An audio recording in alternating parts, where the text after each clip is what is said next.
The first time he noticed her, she was on her knees, quietly wiping away a mess no one else cared to see, just as he was trying to erase a much bigger one in his life.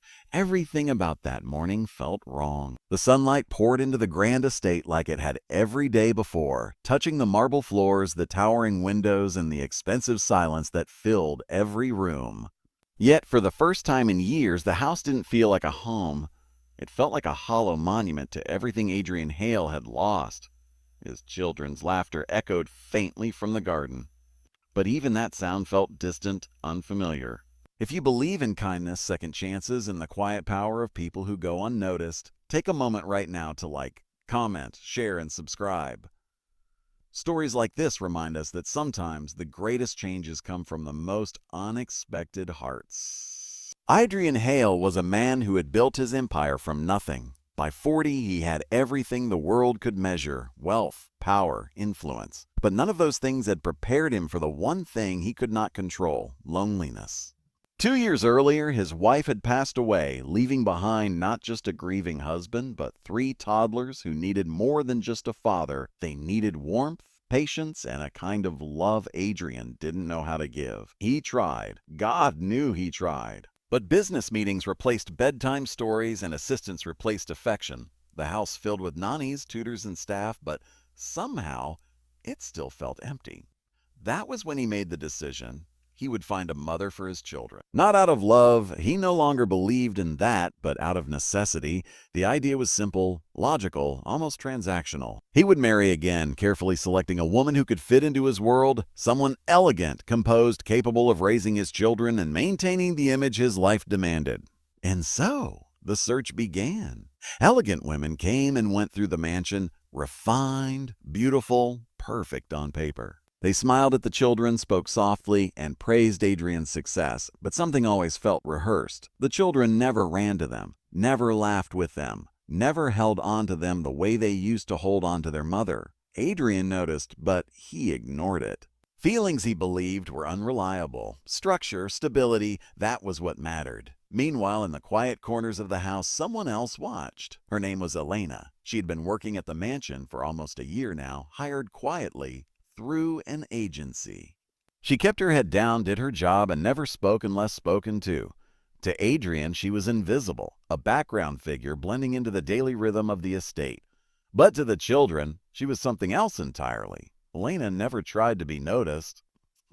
She simply existed in a way that made space for others. She hummed softly while cleaning, a tune that somehow made the house feel warmer. She noticed when one of the children dropped a toy and picked it up before they even realized it was gone. She remembered the smallest details: who liked which cup, who got scared of shadows, who needed a little more time to fall asleep.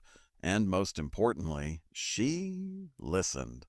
One afternoon, while Adrian sat in his study reviewing profiles of potential brides, he heard something unusual: laughter. Not the polite, controlled giggles he had grown used to hearing, but real laughter, unrestrained, joyful. He frowned and walked toward the garden. What he saw made him stop. His 3 children were running across the grass, their tiny hands reaching forward, their faces glowing with pure happiness.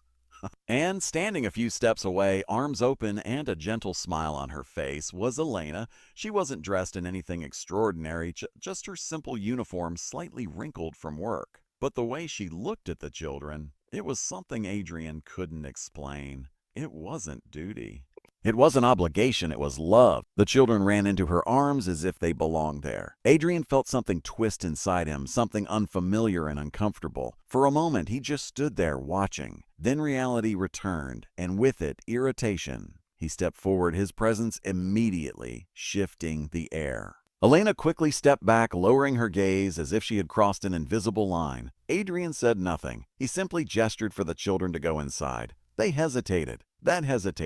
That hesitation stayed with him long after they disappeared into the house. That night, Adrian sat alone in his study, staring at the list of women he had been considering. Perfect candidates, perfect solutions. And yet, none of them made his children laugh the way Elena had. The thought irritated him. He dismissed it, Days passed, but something had changed. The days passed, but something had changed. Adrian began to notice things he had never noticed before. He saw how Elena stayed a little longer when one of the children was upset, how she quietly fixed things without being asked, how the children instinctively moved toward her, seeking comfort without hesitation. It didn't make sense.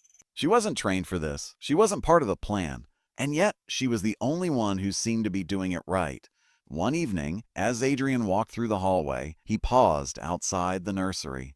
Inside, Elena sat on the floor, one child resting against her shoulder, another curled beside her, the third holding onto her hand. She was telling them a story, not from a book, but from memory. Her voice was soft, steady, filled with warmth. The children listened as if the world depended on it. Adrian felt something break. For the first time since his wife's death, the house didn't feel empty. And it wasn't because of wealth or status or carefully chosen people. It was because of her. But admitting that meant confronting something he had been avoiding. He didn't understand love anymore.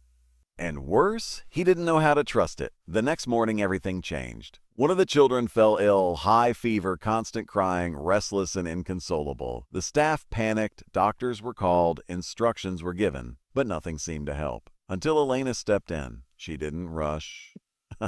She didn't panic. She simply sat beside the child, holding him gently, whispering softly, staying there hour after hour without complaint. Through the night, through the fear, through the uncertainty, Adrian watched from the doorway helpless. He had faced billion-dollar decisions without hesitation, but this was different. This was his child. And the only person who seemed to know what to do was someone he had barely acknowledged. By morning, the fever broke. The child slept peacefully, still wrapped in Elena's arms.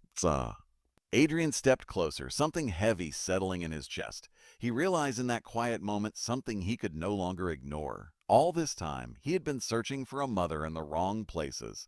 He had looked at resumes, appearances, status. But he had overlooked the one thing that truly mattered, heart. Elena looked up and saw him standing there. For a second, neither of them spoke. Then she gently placed the child down and stepped back, as if preparing to disappear again into the background. But this time, Adrian didn't let her. Something in him shifted. Not suddenly, not dramatically, but deeply. And once it moved, there was no going back. Weeks passed and the mansion slowly transformed, not in its appearance, but in its soul. Adrian began spending more time with his children. Not because he had to, but because he wanted to. And strangely, he found himself drawn into the quiet world Elena had created for them. A world of patience, small joys, and unspoken understanding. He started asking her questions. At first, simple ones. Then, deeper ones. And with every answer, he realized how little he had truly understood about what his children needed. Elena never tried to impress him. She never tried to step beyond her place. But the truth was undeniable. She had already become everything he had been searching for, not through effort, but through love. Before we reach the end, take a moment and tell me in the comments, have you ever overlooked someone who turned out to be the most important person in your life? Because what happened next changed everything. One evening, Adrian stood in the garden where it had all begun. The children played nearby, their laughter filling the air. Elena stood at a distance, watching them quietly, as she always did. Adrian walked toward her, this time not as a distant observer, but as a man who had finally learned what truly mattered. And in that moment, surrounded by the warmth he had almost missed, he understood something profound. Love doesn't arrive with perfection. It doesn't come dressed in elegance or announced with certainty. Sometimes it's already there, quietly waiting. The night Adrian finally spoke the truth, the sky above the estate was unusually still, as if even the wind had paused to listen. For weeks, something unspoken had been building between him and Elena. It lived in the quiet glances, in the way their conversations lingered longer than necessary, in the subtle shift of a house that no longer felt like a place of grief, but something slowly, carefully healing. And yet, Adrian hesitated, not because he didn't know what he felt, but because for the first time in years, what he felt truly mattered. He had spent his life making decisions without fear, buying companies, closing deals, taking risks others wouldn't dare to take. But this was different. This wasn't about control or strategy. This was about vulnerability. And Adrian Hale had no idea how to face it. That evening, he found Elena exactly where he expected her to be, near the garden, watching the children as they played. The golden light of sunset wrapped around everything, softening the edges of the world, making even the grand estate feel small compared to the quiet moment unfolding within it. Elena stood with her hands gently folded, her expression calm, but her eyes always attentive, always aware of the children, always ready to step in if needed. She didn't notice him at first. Adrian took a step closer, then another. For a brief moment, he simply stood there, observing her the way he had so many times before. But this time, he wasn't confused by what he saw. He understood it. She wasn't trying to be part of their lives. She already was. "Elena," he finally said, his voice quieter than usual. She turned quickly, a hint of surprise crossing her face before she lowered her gaze out of habit. There was a pause, not uncomfortable, just honest. Adrian realized then how many things had been left unsaid between them. How many moments he had let pass without acknowledgement. How many times he had chosen silence when he should have chosen courage. "I've been wrong," he said, the words heavier than anything he had ever spoken. Elena looked up, confused, uncertain. "I spent so much time trying to find someone to fill a role," he continued, his voice steady but deeply sincere, "that I failed to see the person who had already filled it." Without being asked, Elena didn't respond immediately. Not because she didn't understand, but because part of her had never expected to hear those words. "I was hired to do a job," she said softly, almost carefully, as if trying not to disrupt something fragile. Shaking his head. "You did far more than that. You gave my children something I didn't even know how to give them anymore." His voice faltered slightly. "And you gave me something I thought I had lost." For a moment, the world around them seemed to fade. The laughter of the children, the rustling of the trees, the distant sounds of the house, all of it dissolved into the weight of that moment. Elena's eyes softened, but there was something else there too. Fear, not of him, but of what this meant. "You don't owe me anything," she said gently.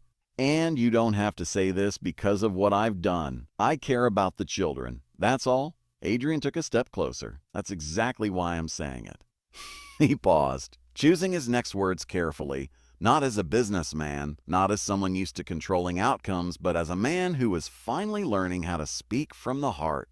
"I don't want someone perfect," he said quietly. "I don't want someone who fits into my world. I want someone who can make it feel like a home again." His eyes met hers. "And you already have." The silence that followed was different this time. It wasn't uncertainty, it was realization. Elena looked away briefly, her emotions catching up to her in a way she hadn't allowed before. She had built walls, not out of pride, but out of understanding. She knew her place. She knew how the world worked, or at least she thought she did. "You don't understand," she said, her voice softer now, more vulnerable. "Yeah, people like me don't belong in places like this." Adrian didn't hesitate.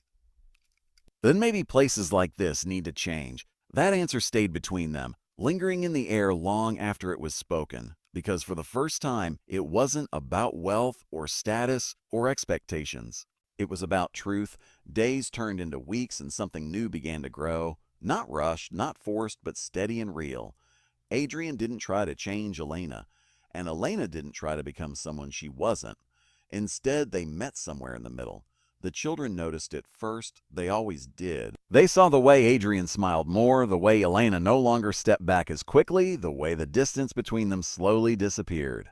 The house changed too. It was subtle at first. More laughter at the dinner table. More moments shared instead of managed.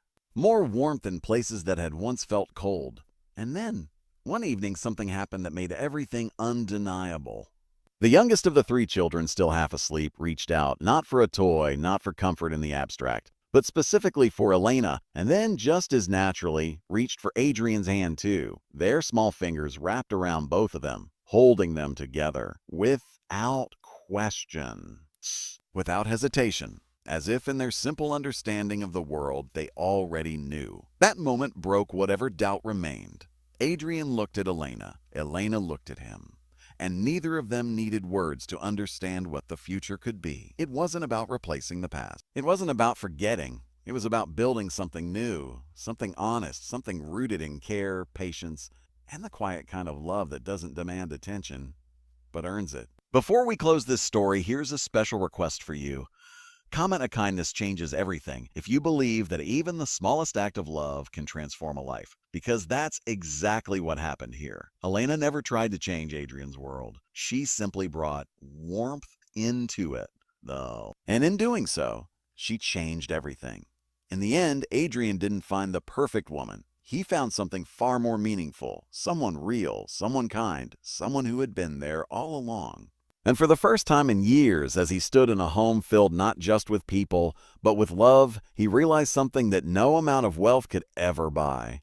The right person doesn't enter your life with noise. They arrive quietly, they stay when it's hard, and they love without needing to be seen. If this story touched your heart even a little, don't forget to like, share, and subscribe. Stories like this remind us that sometimes the people we overlook are the ones who end up saving us.